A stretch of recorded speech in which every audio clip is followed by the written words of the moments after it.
नमस्कार मित्रों, अंकिता आज एजुकेशन अड्डा में आपका स्वागत है। और इस वीडियो में मैं शेयर कर रही हूँ एक मैथ टीएलएम, जिसे हम मैथ एक्टिविटी भी कह सकते हैं। और इसके द्वारा हम बच्चों को 2D शेप्स की पैरामीटर और एरिया के डिफरेंस के बारे में बताएंगे और उन्हें विस्तार से समझाएंगे। ट्राइंगल, यहाँ पे हम ट्राइंगल बनाएंगे। इसमें हम साइड्स को सेम भी रख सकते हैं और अलग अलग भी रख सकते हैं। तो यहाँ पे हमने एक 6 सेंटीमीटर के साइड का ट्राइंगल बनाया और अब हम इसे ए, बी और सी से डिनोट कर सकते हैं, जिनमें ए, बी और सी के मान अलग अलग हो सकते हैं। यहाँ बी बेस को रिप्रेजेंट कर रहा है, जो नीचे का साइड होता है उसे हम बेस कहेंगे। यहाँ पे हमने बनाया एक राइट एंगल ट्रायंगल, इसे भी हमने ए, बी और सी से डिनोट कर दिया। अब हम हाइट की अगर बात करें तो ट्रायंगल के सबसे ऊपरी पॉइंट से बेस की दूरी को हम हाइट बोलते हैं। इसे हम एच से डिनोट कर रहे हैं, तो यह फार्मूला में हाइट आएगा, इसलिए हम बच्चों को यहाँ पे हाइट अच्छी तरीके से समझा देंगे। अब हम बच्चों को पेरीमीटर और एरिया के बारे में बताएंगे। तो हमने यहाँ पे लिख दिया पेरीमीटर और एरिया। अब हम दो ट्रायंगल सेम ड्रॉ कर लेंगे। जैसे हमने यहाँ पे 6 सेंटीमीटर के साइड्स वाले ट्रायंगल बनाए हैं। अब हम प्ले डो लेंगे और इस प्ले डो को इस प्रकार से एक लाइन बनाएंगे, पतली सी लाइन बनाएंगे और इसके साइड्स पे हम लगा देंगे। तो इससे बच्चों को स्पष्ट होगा कि पेरीमीटर किसे कहेंगे, सिर्फ उसके साइड्स के एडिशन को, क्योंकि हमने यहाँ पे ए, बी और सी तीनों साइड्स पे यह क्ले लगाया है और यही होता है हमारा पेरीमीटर, यानी ए प्लस बी प्लस सी, उसका जो भी मान हो वो हम ऐड कर देंगे तो हमें पेरीमीटर मिल जाएगा।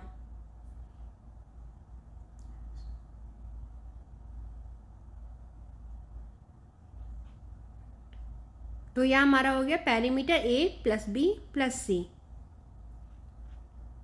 अब एरिया की बात करते हैं। एरिया के लिए हम क्ले को अच्छी तरीके से बेल लेंगे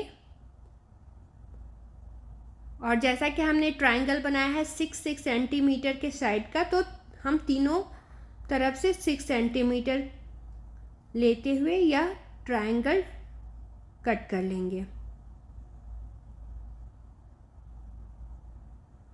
तो यह एरिया वह पार्ट होता है जो पूरे ट्रायंगल को कवर करता है।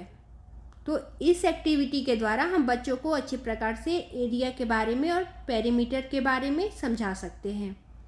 तो यह हमें मिल गया ट्रायंगल का एरिया। और अब इसे ज्ञात करने के लिए अगर हम फार्मूले की बात करें तो वह होता है 1/2 बेस इंटू हाइट।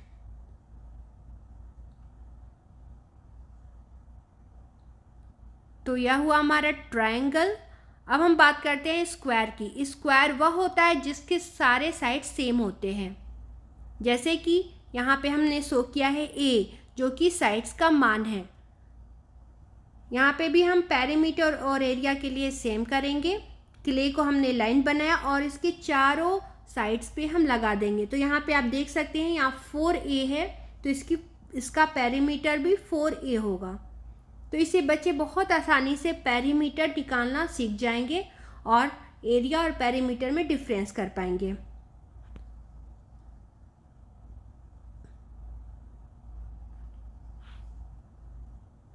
तो अब हम एरिया के लिए सेम स्क्वायर को यहाँ पे ड्रॉ करते हुए कट करेंगे। 4A यहाँ पे हमने सेम साइज से साइड लेना है। जैसे हमने 6 सेंटीमीटर लिया तो हर एक साइड 6 सेंटीमीटर का होगा और यह हमारा स्क्वायर बन चुका है। यह हुआ हमारा एरिया स्क्वायर का।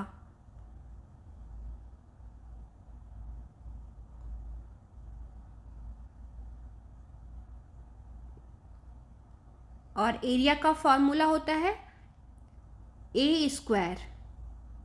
पेरीमीटर हुआ 4A, ऐड कर दिया हमने चारों साइड्स को, और एरिया निकालने के लिए ए स्क्वायर, तो यह पूरा पार्ट कवर कर लेगा। अब हम बात करते हैं रेक्टेंगल की। रेक्टेंगल के दोनों साइड, पैरेलल साइड जो होते हैं वो सेम होते हैं, जैसे एल एल और बी बी, और इनके बीच 90 डिग्री का एंगल होता है। तो पेरीमीटर से यहाँ पे अब देख सकते हैं, यहाँ पे 2 एल्स की ज़रूरत है और 2 बी की ज़रूरत है। तो पेरीमीटर तो कंफर्म हो गया, 2L + 2B।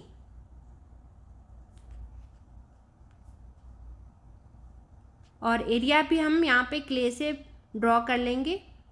यहाँ पे 2L + 2B, 2 कॉमन हो गया, तो पेरीमीटर होता है रेक्टेंगल का 2 एंड ब्रैकेट में L + B, यानी लेंथ प्लस ब्रेथ। एरिया के लिए सेम हम प्लेडो को पहले रोल करेंगे और यहाँ पे L और B एक मान लेते हुए यहाँ पे कट कर लेंगे। दोनों L सेम होने चाहिए और दोनों B तरफ B सेम होना चाहिए, वह होता है रेक्टेंगल।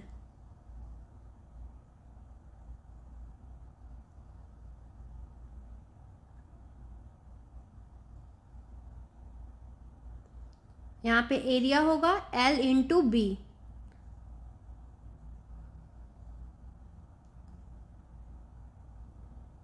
तो यह हमारा रेक्टेंगल हुआ। रेक्टेंगल का perimeter 2 in bracket L + B and area L × B। अब हम बात करते हैं सर्कल। रेडियस होता है सेंटर से सर्कमफेरेंस तक की दूरी को, यहाँ पे हम रेडियस कहेंगे, जिसे हम R से डिनोट कर रहे हैं। अब हम पेरीमीटर और एरिया के लिए सेम हमने यहाँ पे ले लिया और उसके चारों तरफ सर्कमफेरेंस बना दिया। इसे सर्कमफेरेंस या पेरीमीटर कहेंगे सर्कल के लिए। और इसे हम इसका फॉर्मूला यहाँ पे लिख देंगे।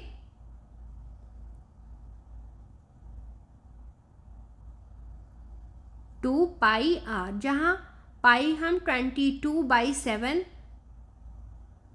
लिखते हैं। यानी अगर रेडियस दिया हुआ है तो हम किसी भी सर्कल का पेरीमीटर या सर्कमफेरेंस निकाल सकते हैं। हमने इस ग्लास की सहायता से सर्कल बनाया है, तो यहाँ पे क्ले से भी इसी ग्लास के द्वारा एरिया भी बना देंगे। और अब हम यहाँ पे एरिया लिख देंगे πr²। यानी अगर रेडियस दिया हुआ है तो हम एरिया सर्कल का पेरीमीटर और एरिया दोनों निकाल सकते हैं। धन्यवाद।